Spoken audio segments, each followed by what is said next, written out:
Welcome to another CEO Wisdom Pod with Rob Brown. Rob is CEO at Kerb. He's also a keynote speaker and a conference presenter. Kerb's a cool company. They basically rent out parking spaces or are the app to help parking managers do so, at least. So we're going to talk about that. It's a really cool business ideas.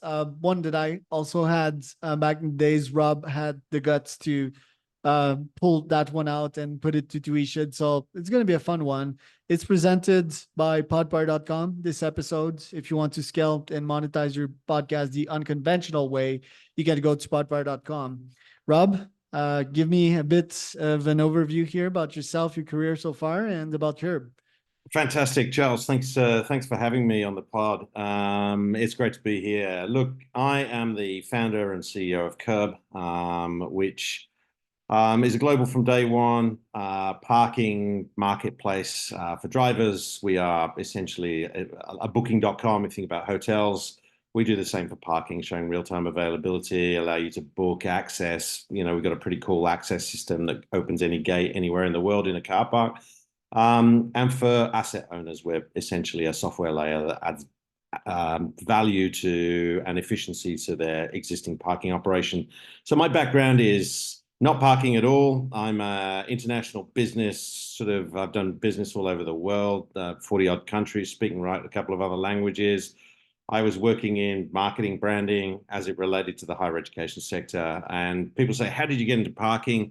And I think the kind of similarity between where I was in higher education, the higher education university sector, and the parking sector is I've always been fascinated by the confluence of industries that still look, feel, and smell like they did 50 years ago, and the confluence of disruptive technologies, whether it's Uber, Airbnb, ChatGPT, etc. And both the higher education sector and the parking sector have got the same those things in common. So that's what I'm doing today, aiming to disrupt the global parking industry with Kerb, moving into mobility, but parking is the big unlock. Right. And what's the business model? Say that I own a parking, I would be contacted by Kerb, and Kerb would be like, hey, can you rent me one parking spot or two? You could potentially make more cash renting your parking or rent at hours which you would normally not rent. And I'd be like, yeah. And then Kerb would take like 10% of my $20 an hour fee that I would charge. Yeah, so we've got two different models. So drivers don't pay. Okay, so you can download the Curb app and you can access the service, etc. But if you've got a parking space or a parking lot or a parking garage, and we do any type of space, Charles. So from private driveways, private residences, hotels have got empty car parks Monday to Friday, nine till 5. Sports stadiums, universities, schools at the weekend, all sorts of different, and commercial parking garages. So essentially, if you've got a parking space that you're not using during the day because you're driving to your job in the city, or because it's quiet at the weekend, or whatever certain days of the week, you can list those spaces on Kerb. It's self-service. We can help you set it up. But essentially, and we take either a clip of the ticket for 10 to 15% if you're a sort of private small car park or a private space owner. If you're a bigger parking garage, we normally work on a SaaS model where you keep all the revenue and we just charge you a small monthly SaaS fee. So that's the model. So how many users do you have from the business side of things, and how many users do you have from using the parking lot side of things? So we've got several. We're in 10 countries, Charles. Australia, Southeast Asia, Ireland, UK, and Canada. Just now moving into through Canada into through the Americas. We've got several 100,000 users on the platform, registered users on the platform, and we got hundreds of partners of all different shapes and sizes across the world, from commercial car park operations to churches to hotels to schools to sports stadiums, anyone with a car, but to airports as well. So that's the the landscape. And I guess that's a future, right? Like try to monetize all of your assets. There's been Airbnb for houses. Well, now you can rent your parking, you can rent your pool, you can rent your car, you can rent your lawnmower if you want. Would that be far-fetched as a future, like one app to just manage all of that and rent? Does rent actually scale? Look, I mean, the Airbnb for parking sort of model has been tried by many people before. It doesn't scale as an initial business concept, but it has a very important role. If you think about the future of cities, and aggregating parking spaces across the city, most journeys in a vehicle, whether it's a car, a motorbike, or a truck or whatever, start in the suburbs, in the residential areas where people live, and then move around the city. So it's very, very relevant for car sharing, for, for the future of mobility. So that sort of Airbnb model definitely has a role. But what we found on the journey is that it's better to start with the volume in downtown and then move out to the suburbs, rather than start in the suburbs and then try to get into downtown. So, but the future Curb, ultimately, we aim to become a city app, which aggregates all those services, like, additional curbside services, whether it's last mile delivery of parcels, whether it's EV charging. If you're charging an electric vehicle, you've got to park it, but most of the charging points are going to be off street, behind garages, behind security doors. We've already got the solution for you to be able to access those buildings, book that parking space, pay for it, etc. So yeah, we envisage a future where Curb becomes essentially an aggregation platform for all sorts of different third-party mobility services. But our sort of big unlock for cities today is parking. And, that's sort of why we, name dropping here, but why we won Toyota's Global Smart City competition in 2021, which was really just demonstrating the impact of that Curb can have for a city, at essentially adding a bunch of different parking spaces at no extra cost to the city. Because if you think about a city, any city in the world, whether it's, whether you're in, Latin America, like you are today, Charles, or North America, or Europe, or Asia, or the Middle East, essentially, where are all the cars at 4 o'clock in the morning? They're all parked somewhere. So if we can unlock those parking spaces, especially around transport hubs, etc., that becomes at zero cost to the city. That becomes a very compelling sort of opportunity for cities in terms of park and ride, in terms of reducing congestion and freeing up the curbside. The irony with us is, even though our brand name is Kerb, which is the side of the road, we aim to free up the curbside, because I think we'll look back in 20 years' time and say, can you believe we used to allow people to park by the curb and congest the city for 8 hours, 10 hours a day back in the day? But that's the reality in most cities. So yeah, mobility and a city app and aggregating all those services is the long-term goal. Right. And here we have one of the most congested highways and roads in the world, in Mexico City. Huge problem. Where do you see self-driving cars impacting transportation and impacting parking spots in 10 years from now? I think it depends on the country, Charles. I mean, self-driving will eventually get here. Obviously, the time frame is, for autonomous and electric vehicles. I mean, electric vehicles are, that movement is really starting to take hold now. But autonomous, because of the complexity of cities, is taking longer, and will probably be 10, 20 years before, autonomous becomes the majority. But autonomous vehicles still need to park. Most of those autonomous vehicles are going to be electric. They need to charge. To charge, you need to be parked. I think what we're going to see is fleet management. I think it'll be the concept of, or the notion of, owning a vehicle, I think, is going to change quite significantly. I think people will have a different car for the summer. They'll have a different car. If you're single, a young single adult, you might have a different car Monday to Friday to at the weekend. And, that'll be on a rental model. So it'll be a question of the fleets and the fleet management and who owns those fleets and where they're parked. But they need to be parked somewhere during the evening, during the night when nobody's using them. So whether that's outside of the city, they park at the airport, or they park somewhere in a big parking lot out on the fringes of the city, and then they come into the city during the day. But they still need to park. Doesn't matter what, even flying vehicles will need to park. So Kerb has a role in all of that to play. And so we're excited about the future of mobility and the role of autonomous, but it's people who say, parking, the need for parking is going to go away. No, it's not going to go away. It will. I think vehicle ownership is going to be the big revolution in that people just say, well, why do I need a car that I only use 1 hour a day when I could, and ride hailing will be part of that. But I think, transport as a service I just need a vehicle, and ride hailing doesn't work for me because I need to go a long distance or whatever. I'll just get a car, and that may be an autonomous car that just picks me up and drives me across the city or to another city, etc. And why isn't Uber attacking that? Like, isn't transportation their industry? Yeah, it's an interesting question. So the questions come up, what about Uber? What about Airbnb? Why haven't they looked at this? So Uber, if you think about Uber is about getting you from point A to B, whether you're a parcel or a person or a meal.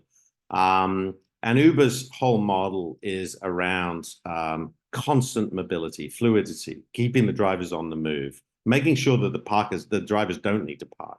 Parking is kind of anathema to Uber's model. Whereas Kerb is stopping at point A, and the reason why you're going to point A, because you're going to the mall or you're going to the game or you're going to the airport and you need to park, and then getting you to point B where you also need to park, and that might be home, it might be the office, whatever. So Kerb's the opposite of Uber in that respect, in that we're about point A and what you're doing at point A and what you're doing at point B. And Uber's about that journey in between. In terms of Airbnb, the reality is, and Airbnb, my understanding is they've looked at parking in the past. Airbnb's model, and if you think about Airbnb, most Airbnbs are outside of the city, or a big proportion of them. Those that are in the city, most people are arriving from the airport in a hire car or an Uber or a Grab or whatever, and they don't need parking because they're traveling to that city. Those people who hire a car are probably staying outside of the city in a hotel or wherever they're staying, or an Airbnb in the country, and parking's not a problem. So it's quite a different, they're both quite different models to Kerb, which is very much about, I need to leave this vehicle somewhere. What are my options and what's available? How much does it cost? And, how do I access it? So what are your goals this year? Growth, funding? So we're sort of finally moving out of that startup phase into scale up phase, Charles, where we are, we've got a footprint now, or beachhead, I should say, on 4 continents. Our big sort of growth areas this year are going to be North America, and Southeast Asia, particularly the Philippines, and then Australia, which ironically is where we started. But those are the 3 areas. So growth in those markets, and then moving into the US, and then down through Latin America. So that's really it. We've got more opportunities that we can poke a stick at, in terms of, even in places like the Middle East, Saudi Arabia, some really interesting stuff happening there at the moment as well. So growth, but focus on sort of Australia, Southeast Asia, and North America. How do you pick your markets, and how do you experiment? Like, when is it like too much and we need to pull out of this market, or when do we judge that we need to scale in this particular market? Yeah, it's a great question. And we've spent the first sort of 5 or 6 years of our journey just experimenting on that. We were a global from day one sort of business, which flies in the face of most business sort of, dictums is go narrow, go deep, win one city and then go to the next city. But my contention to that was it gave us optionality. We've got a Canadian airport that's invested in Kerb, for example, which we would never have had if we'd focused on Australia.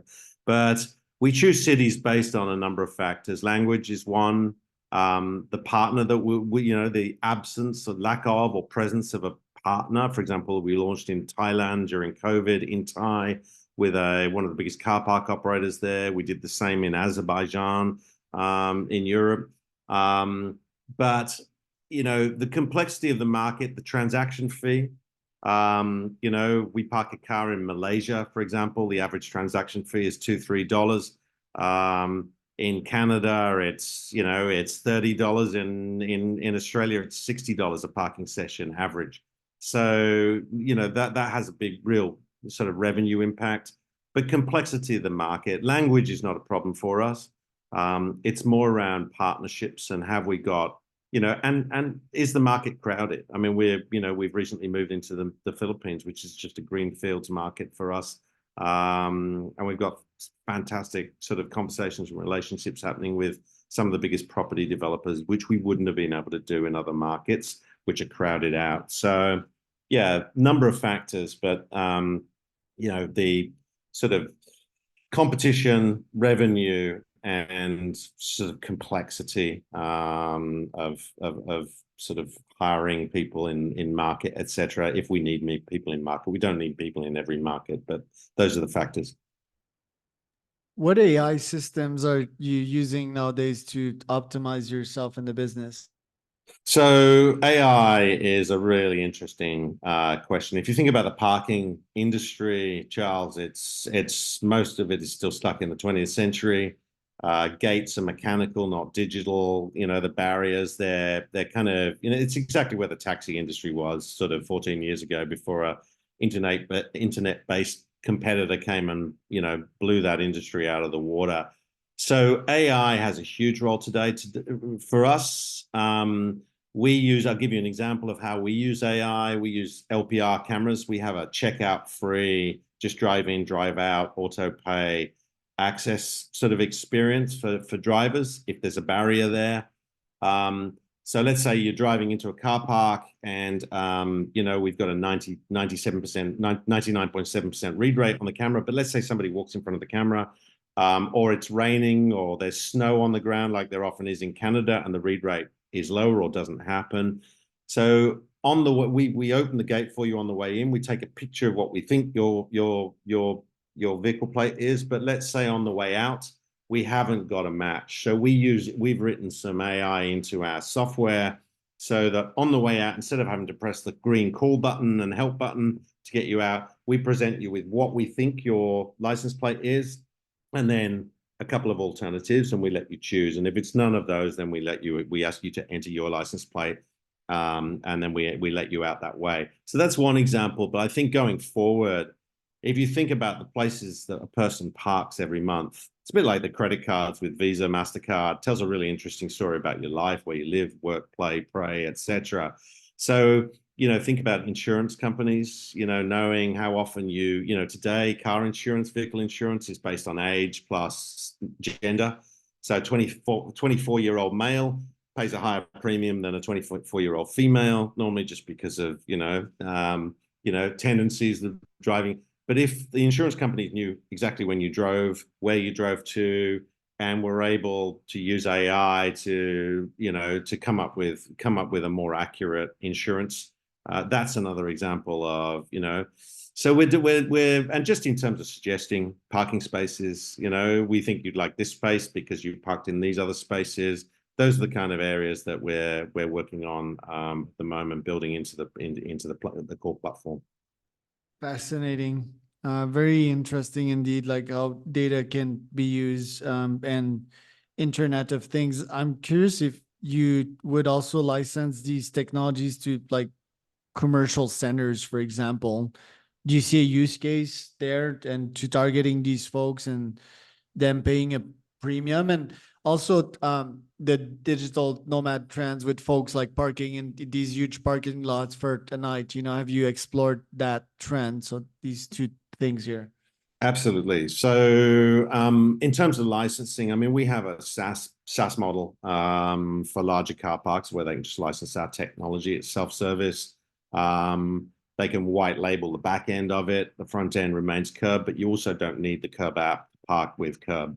You can scan to pay via a QR code in gated and non-gated car parks. But the licensing model is definitely very, very interesting. And if you think about the large large car parks, large parking lots. I mean, they're empty at night.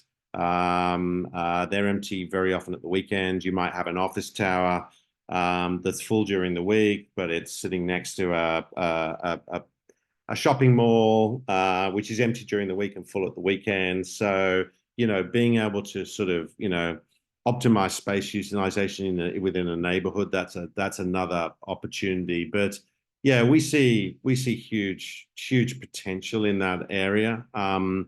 There is going to be rationalization of parking space. If you look at the US, I mean, the US has got sort of population, what, 330 odd million people. It's got 800 million parking spaces. So there's going to need to be some rationalization in those markets. And yet you go to other parts of the world where there's just not enough parking, like continental Europe, Western Europe, etc. There's a real shortage. So I think the licensing, and then you go to the automotive. We've been in conversation with a number of the big automotive, the OEMs, the big car manufacturers. I mean, parking. If I can sell you a car, and I can help you, I can give you 6 months of free parking in your city. Choose from 2,000, 5,000 spaces. I'm probably going to buy your brand and the other brand that doesn't offer that. So we're looking at that space very closely at the moment as well. And there's some real interest from some of the big car manufacturers. Parking and cars obviously, go hand in hand. So it's a fascinating. It's not a very sexy industry, parking. It's a point of friction for most people in the day, in day to day. But it is really a huge opportunity, and it's changed also in a post-COVID world, Charles. If you think about pre-COVID, your office tower.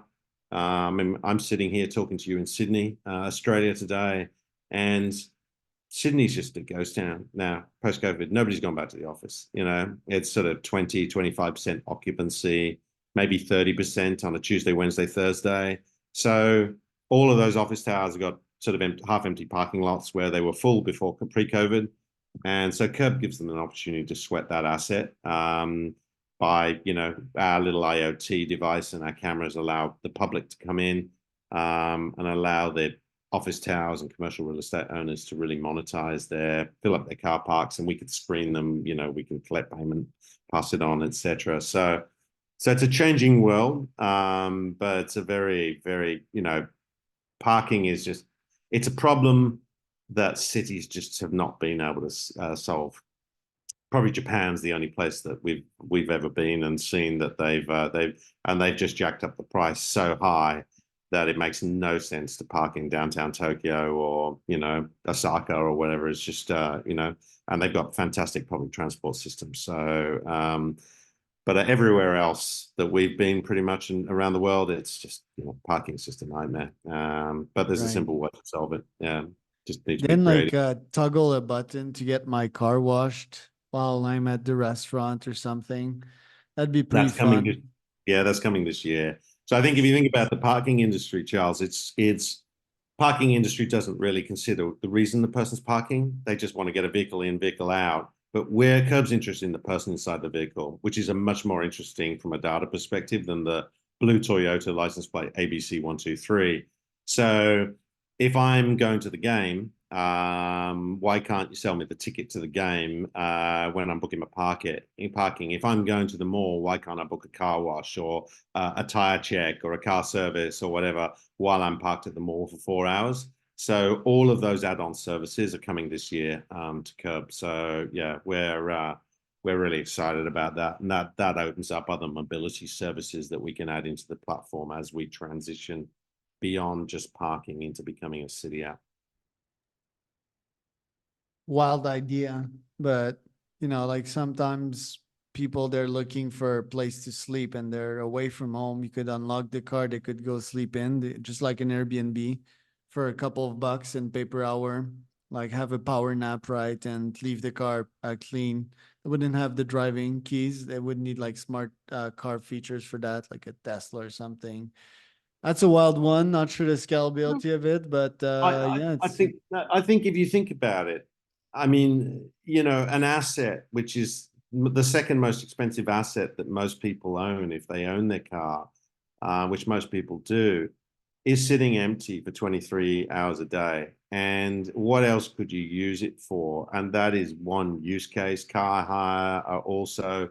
But I think if you start to look at other services, I mean, we're about to launch a product in North America called Kerb Air, which is parking for private jets.